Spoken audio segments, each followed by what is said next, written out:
আগে বাবা মারা বলবে যে আরে মেয়ে এখন ঘোরা যাবে না, বিয়ে হলে বরের সাথে ঘুরবা।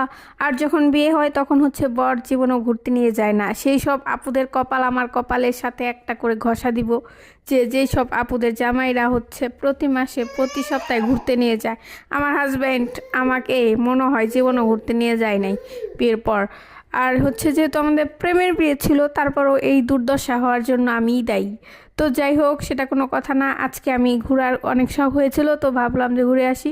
একটা সুন্দর ওয়েদার দেখার খুব ইচ্ছা ছিল, বাট দেখতে পারি নাই। তো হচ্ছে ছাদে গেছিলাম, ছাদে গিয়ে হচ্ছে এই সুন্দর ন্যাচারাল ওয়েদারটা দেখে আসলাম। আর এই সব দেখেই হচ্ছে মনটা মানে একটু হচ্ছে হালকার মধ্যে ঝাপসা, মনটা ভালো করে আসলাম আর কি।